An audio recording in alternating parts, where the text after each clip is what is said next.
Comme un peuple de Dieu, quelle joie immense. Les alliés Sengoming Kutana, bien-aimés, qu'on partager parole de Dieu, le pain de vie. Bien-aimé dans le Seigneur, les lots papa tindingato solo là sur les 10 lépreux. Oh, bien-aimé dans le Seigneur, révélation, il y a message oyo ezali nini. Yango na yelelo na partager mon abino. Pour être ça la misala na mon abomo inabino. Bien-aimé, tous titi de prière, to bondeli. Zambe na pambolio papa pe na singio merci na mokolo ya lelo. Zambe merci pour na thème qui toko Zambe papa pour na histoire qui toko eza na Bible ya de 10 lépreux. O lingete na partager na fungola makomi pour être ndeko na ngai oya koya ki na histoire ba 10 lépreux azonga na nzela na yo papa. Ya on a tiki moment qui toko ya partage na maboko na yo Zambe. Que le Saint-Esprit parle pour l'édification de ton peuple. Au nom de Jésus-Christ, notre Seigneur et Sauveur, nous avons ainsi prié et nous disons Amen. Bien-aimé, Nzambe a pambola yo, Nzambe a visité yo, Nzambe a tambola na yo, pour être allés bopona minankolo na kombo na Jésus-Christ. Bien-aimé, tous verset na biso ya liboso, tous na Luc 17, Luc chapitre 17, donc on a un peu longue lecture. Luc chapitre 17, toki na on a 11, tina 19. Bien aimé yo que l'on a autant après na ko partager na yo ba bomba mu ezana kat na histoire qui tok o ya les 10 lépreux. Je lis au nom de Jésus-Christ Luc chapitre 17 verset 11 à 19. Jésus se renda à Jérusalem, passé par la Samarie et la Galilée. Comme il entrait dans un village, 10 lépreux vinrent à sa rencontre. Se tenant à distance, ils élevèrent la voix et dirent, Jésus, Maître, aie pitié de nous. Dès qu'il y eut vu, il leur dit, allez vous montrer au sacrificateur. Bien-aimé, souligné Sika Oyo, allez vous montrer au sacrificateur. Et pendant qu'ils y allaient, il arriva qu'ils furent guéris. L'un d'eux, se voyant guéri, revint sur ses pas, glorifiant Dieu à haute voix. Il tomba sur sa face aux pieds de Jésus et lui rendit grâce. C'était un Samaritain. Jésus prenant la parole dit, les 10 n'ont-ils pas été guéris? Et les 9 autres, où sont-ils?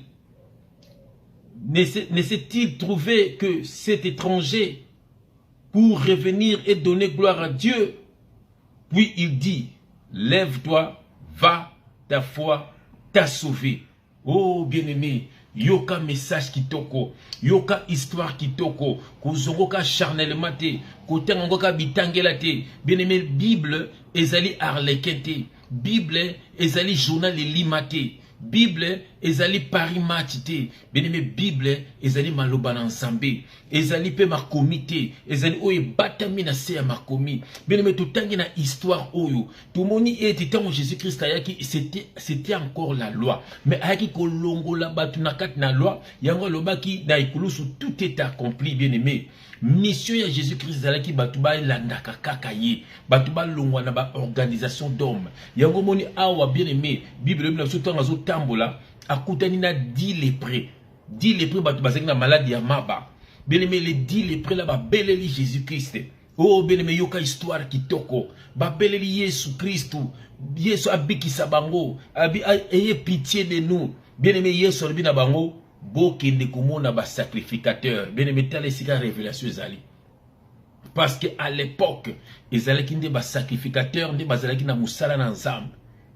Yango alobaki na bango bokende komona ba sacrificateur. Mais bien-aimé, yoka mabomba misiki bombami.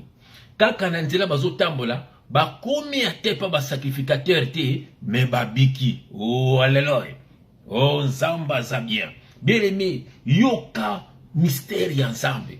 Bien-aimé, bakepa ba sacrificateur, mais bakomi kutute, liloba nzambe lobi na nzela kaka babikisami.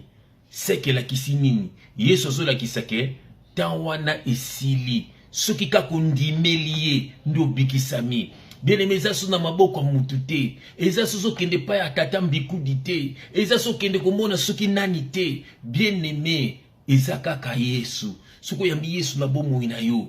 bien-aimé otiki vie ya mabe, bien-aimé komona nkembo na yawe na bomoi na yo. Bien-aimé yoka histoire kitoko, Bible lobi na biso lisusu boye, tango bakendaki, babiki, bien-aimé kaka moko nde azongaki. Oh bien-aimé dans le Seigneur, kaka moko nde azongaki, Yesu atuniye, wapi 9 autres, bozalaki 10, wapi 9 autres, bien-aimé la kisi nini, bien-aimé, yokeloke la kisi, ezeli na batu ebele, bayaka pa Yesu ka so bazana problème, ezeli na batu ebele, lokola zo balate ayepa Yesu, ezeli na batu ebele, lokola zo botata ayepa Yesu, ezeli na batu ebele, lokola zo kamisala ta ayepa Yesu, ezeli na batu ebele, ba famille ba bloka ba vina bango, abimaka soki pena nani mutonga zali na misala mabe abebisa vina ye, bien-aimé, tango oyepa Yesu, Yesu akangoli yo, bien-aimé, otika lino na mokili. Oh, alléluia. Otika lino na mokili.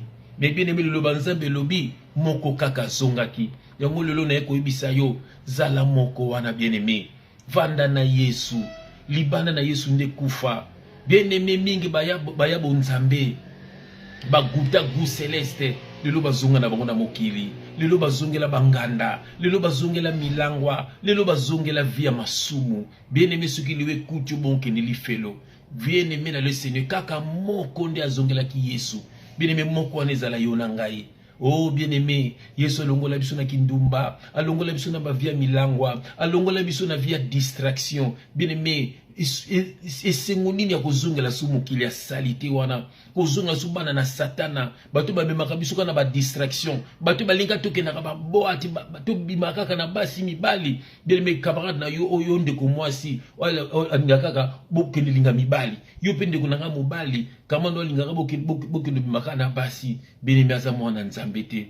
Bien-aimé, yango na lobana linga nanga satana te na bana na ye. Voilà, kwa linga nanga satana te na bana na ye, parce qu'ils sont là pour nous combattre. Bien-aimé dans le Seigneur, dans les primos qu'on a zongela ki Yesu, bien-aimé zongela Yesu, bien-aimé zongela Yesu, mukili koleka bien-aimé, ce qui lui écoute na masumu kine li felo, bien-aimé awa, balbaki na bango baki ni komona ba sacrificateur, nzoka toza na nouvelle alliance, mais ba moni ata ba sacrificateur te, poti na nouvelle alliance na yonanga, toza ba sacrificateur te otangango, toza na Apocalypse, on a verset 5, je lis au nom de Jésus-Christ, Apocalypse chapitre 1, verset 5. Voilà. Et de la part de Jésus-Christ, les témoins fidèles, le premier-né des morts, je lis au nom de Jésus-Christ toujours, et le prince des rois de la terre, Yoka bien-aimé, à celui qui nous aime, qui nous a lavé de nos péchés par son sang, et qui a fait de nous un royaume de sacrificateurs pour Dieu. Qui a fait de nous un royaume de sacrificateurs pour Dieu. Bien-aimé, Nekulusu, Yesu kokisaki mibe kulusu ya Moïse. Bien-aimé, Yesu, Nekulusu, makila na yetangaki, pour être tout vivre sous na masumu te bien-aimé. Makila se tangaki, pour être ngana yo pe to koma ba sacrificateur. Yo za sacrificateur, ngana za sacrificateur. So nengeni ni ngai funa monela yo. Bien-aimé, sacrificateur dia ndo pesa mbongo quelque part. Banene ko pesa nde ba sacrificateur. Mais Apocalypse 1, 5 et 6 Jésus ça biso ke biso na nouvelle alliance à partir ya croix ya Jésus-Christ. Bien-aimé, il a fait de nous un royaume de sacrificateurs. Bien-aimé, le na ignorance, bien-aimé. Le na ignorance, bien-aimé. Ozali mwana na nzambe. Yango soki na Matthieu 6, 6. Abi kota na chambre na yo. Belela nzamba ko yoka yo.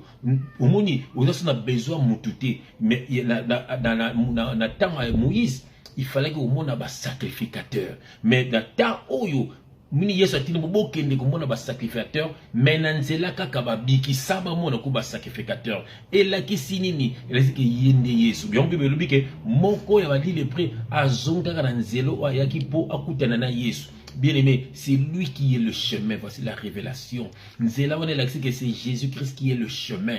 Et c'est lui qui est la vie, c'est lui qui donne la vie. Et c'est lui, bien-aimé, qui est la vérité. Et ça, bien-aimé, l'ongwana ignorance, l'ongwana distraction. Tout un ministère, bien-aimé, yako longola batu la prison. Oh, l'Esprit du Seigneur est sur moi, car il m'a ouvert pour libérer les captifs. Voilà ministère. Pour nous longola moto kangami quelque part. Bien-aimé, quelque part on kangami kangama na Yesu bongisa vina yo tambo loka mwana nzambe bino mokomona gloire ya nzambe na bomoi na yo omona makambo ebebaki ndenge kozonga yango moko okomona banguna nde bakoma ba marche pe na yo bango moko bien aimé dans le Seigneur nzambe apambola yo kozala kwa 9 autres dit les prêtres 9 autres les prêtres o babika ki bakemba la moko bino esuka na bango ezalaki mabe zala ko la moko azonga ki na makolo ya Yesu bien aimé dans le Seigneur et que vina ye etile kaka ya kobunga bien aimé dans le Seigneur mwana nzambe atabi tumbezali yimokolo baki garder silence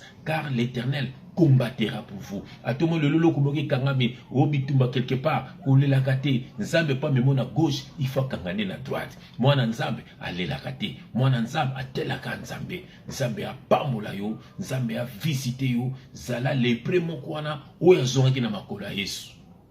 Au nom de Jésus-Christ. Amen.